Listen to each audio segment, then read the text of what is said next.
Good evening and welcome to the WDSU News Hot Seat. I'm Travers Mackel. Tonight, we're talking about one of the biggest trials this year. I know we're early in the year, but really in recent years at federal court in New Orleans, the staged Rex trial. Two defendants will be on trial tomorrow, both very prominent, well-known lawyers, Jason Giles and Vanessa Mata, as well as two other suspects who were charged. Just to get everybody up to speed here, before we start talking to Dan Friel, a former federal prosecutor, this was an investigation that started about 8 years ago. The feds claim that these two lawyers and others set up a scheme where people would wreck their cars into 18-wheelers and then fraudulently file insurance claims. It has a lot of tentacles, including the murder of a federal witness. That part will not be heard during this trial. The murder of the witness is coming up in August. Tomorrow, it's Vanessa Mata, Jason Giles, and they're on trial for essentially staging wrecks and then ripping off insurance companies. Having said all that, now let's get to former federal prosecutor Dan Friel. Dan, look, you were in that building. You tried a lot of cases. When you have a federal trial like this before a judge like Wendy Vinner that involves lawyers, this is something very uncommon, that you have people who have law degrees who were practicing just up until a couple of months ago who are now standing trial. Yeah, it's actually very rare to see something like this happen. I think particularly here in New Orleans, there's a very large bar, particularly among the plaintiffs bar on this side of the on the aisle, and it really is a challenge when you have those types of defendants, because the expectation among the jury is going to be higher than it would be if it was just someone that maybe doesn't have that level of sophistication that a group of lawyers would. But I think by and large, if you talk to any lawyer within the city of New Orleans, this is a case that they've been talking about for years. Whether you're out at a social function or you're out at a ball field watching your kids play, this is something everyone's been talking about. And I think the expectation of this trial, to see what actually comes out in the course of the trial, how the lawyers from both the prosecution and the defense handle all the complicated motions that have been done prior to this case actually coming to fruition tomorrow. It really is one that there's a lot of expectations to see how it's all going to play out. There's a lot at stake. There's a lot at stake, not just for the defendants, but for the prosecutors who have been working on this case for a very, very long time. So it's going to be really interesting to see how it all comes out. We're going to talk about this in just a moment. It impacts a lot of people watching this right now because we pay a really high auto insurance premium in this state, and part of this impacts that. We're going to come back to that. But speaking of the trial, because this is your area of expertise, the federal government has to prove that they staged the wrecks, that the lawyers knew about it and played a role in it. But about 50 people have pled guilty already, charged with driving the vehicles and staging the wrecks. Other lawyers, it's our understanding, and this has been well documented, have been given transactional immunity. If you stack up the government's case against these two lawyers, do you think it's a strong one? Absolutely. Yeah. I mean, when you have that many people that are involved in a scheme like this, when you have that many people that are going to cooperate, I don't know exactly how the government's going to try the case, but the expectations are that this is going to be a 4 to 5 week trial. So if it's a 4 to 5 week trial, the assumption is pretty reasonable that they're going to have a lot of witnesses. There's going to be a lot of documents that come in through the course of this case.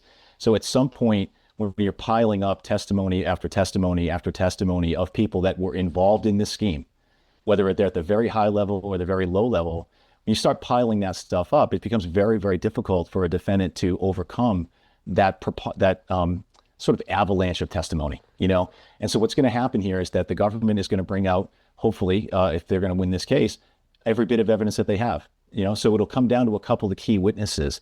Some of these witnesses will have more to say than others. Some of them may be on for an hour. Some of them may be on for multiple days. The cross-examination of some may take days and days and days, and some of them may be no cross-examination at all.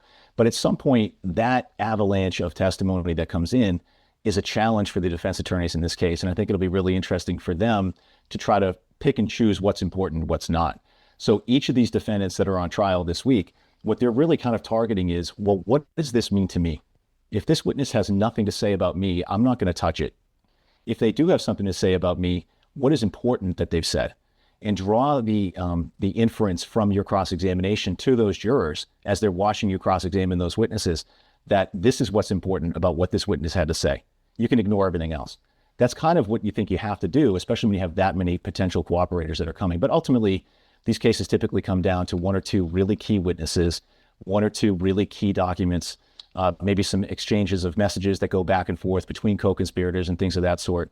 So we'll just have to see exactly how it all plays out. But, the attorneys that are involved in this case, they know what's coming. And, they're certainly preparing it this weekend and getting ready for what's going to happen this week. The attorneys involved, Jason Giles, a principal at the King firm, which is also, the King firm is listed in the indictment. The firm has its own lawyer right now. His lawyer is Linda Van Davis, a former Orleans Parish criminal court judge. Vanessa Mata is using Sean Toomey, who, full disclosure, we have used in the past here on WDSU for a lot of legal analysis. You know him as well from your days as a prosecutor. Sean Toomey, and this has been documented, plans to use and stipulate that a lot of these reps were staged, and that I had to look it up. It's called the Svengali defense, or he's going to allege that Mata was under a spell from her fiance, that she was coerced by him and she was just an innocent bystander in all of this. I guess give me your thoughts on that. It seems like that's an interesting defense there as you get to trial. Yeah, if that's what is going to happen, and sometimes things are said before trial that are, either a misdirection or a red herring, but if that's what's going to happen, a lot of that's going to come down to how the jury perceives her as she's sitting there during this trial. If she testifies, that's a totally different story, but they're going to basically want to know more about her in the way that she appears. So if she appears to be at trial a meek and sort of, I hate to say it, but like a clueless person, then that's a very viable defense. Maybe she didn't know about this. The challenge is that there are witnesses, and their credibility is definitely going to be subject of cross-examination, but there are witnesses that are going to say she was involved and that she knew exactly what was going on, either from the beginning or not. One of the challenges is that one of those witnesses that would have testified to that is now dead. And so there was litigation that happened and hearings that were had in a ruling that came out just a couple of weeks ago that deal with that specific topic of how Garrison statements are going to be used at this trial. The judge has permitted a limited use of those statements. Now they're going to have to address, why he's not there, why he's not available. And I think that's going to be a real issue at trial as well.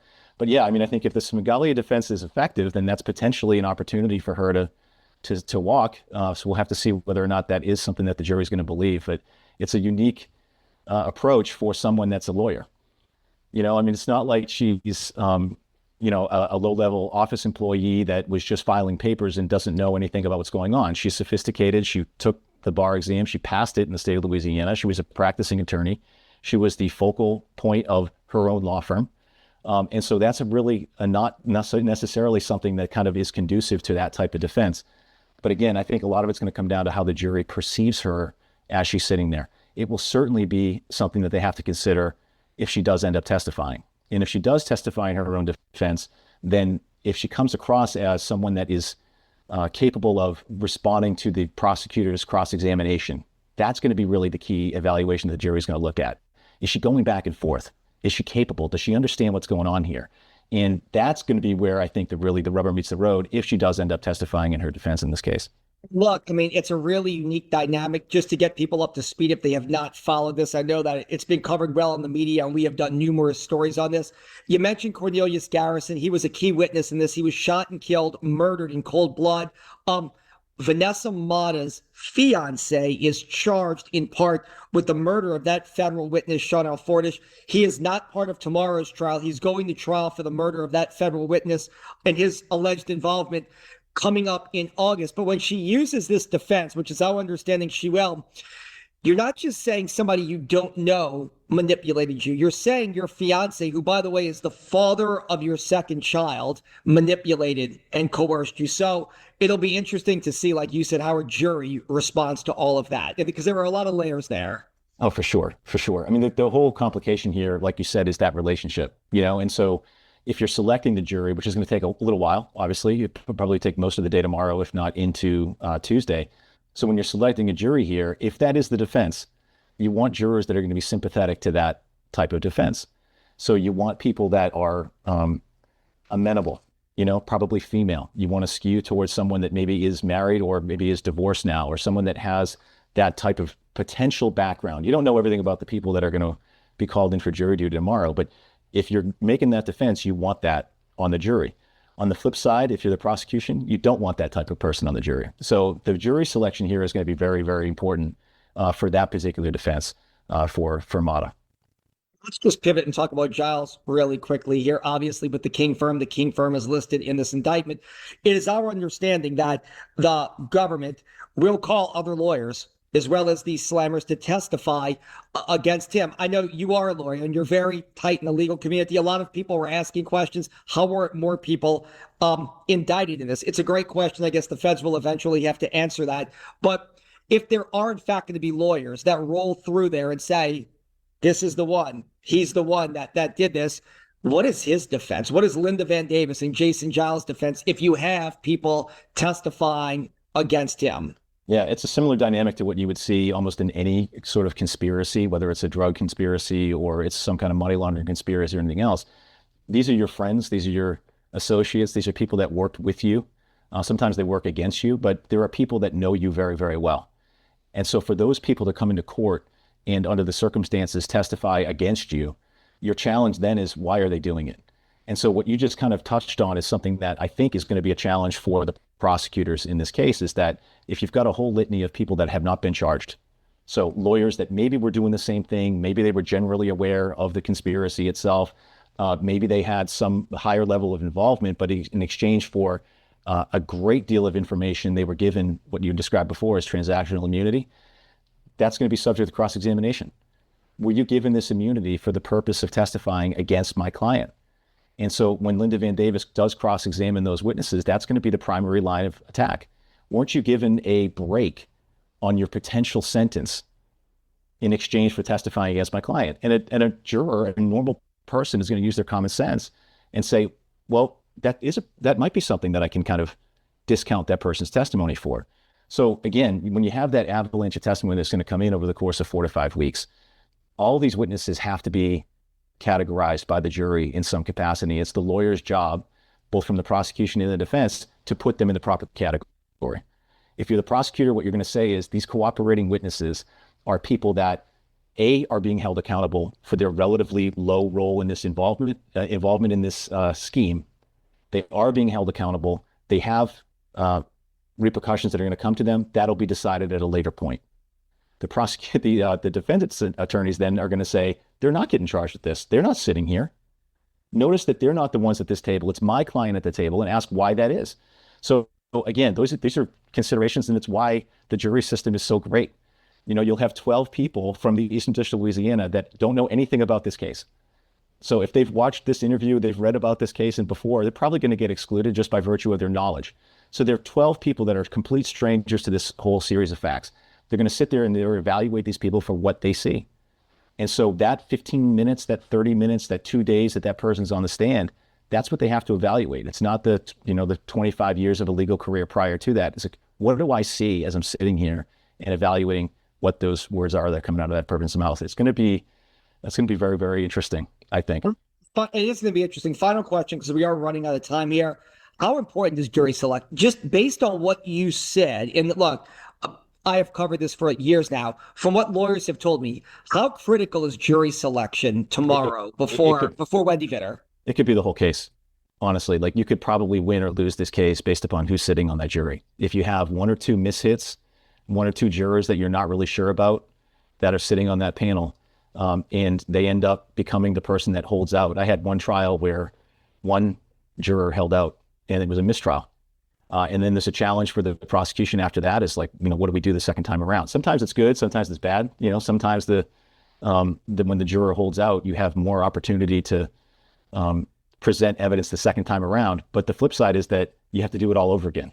And it's a federal case that takes months and months and months to ramp up and weeks to try. So I think it could be won or lost based upon who's sitting on that jury.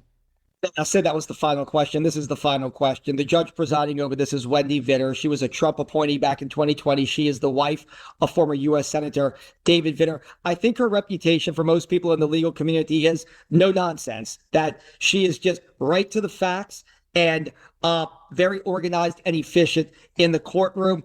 Anything that you want to add just about this case being tried in front of her?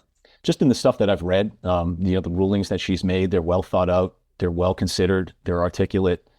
She's not someone that's just kind of winging her way through this. I think that she's going to do an excellent job in presiding over this. There's a couple of very, very complicated legal issues with respect to the statements that can come in and be admissible. So far from what I've read, She's aware of what all they are and probably has already thought through all the pitfalls that could happen in the course of this trial. The defendants, the defense attorneys and the prosecutors both need to be on their toes in terms of watching where these opportunities lay, if you're the prosecutor, bringing in additional evidence, and where the traps are for the defense attorneys by bringing in stuff that they may not have meant to bring in. So that's why having someone like Sean Toomey as one of the defense attorneys is such a crucial thing here for that side. On the flip side, Brian Kleba and Matt Payne are very experienced prosecutors. They're going to know exactly what the opportunities are for them. But I think Judge Vitter is going to do a very good job presiding over this case. And as you said, I think she's no nonsense and is not going to take any chances in terms of how this case is tried. Yeah, Dan, I think I called her an appointee. She was a nominee by President Trump and then confirmed by the Senate. She was not an appointee. Let me just clear that up. Dan, we appreciate your time. Thank you very much for doing it. Obviously, the trial starts tomorrow morning, 8:30 a.m. Like Dan said, it is expected to go 4 to 5 weeks, and we'll have complete coverage every day on all of our platforms here on WDSU.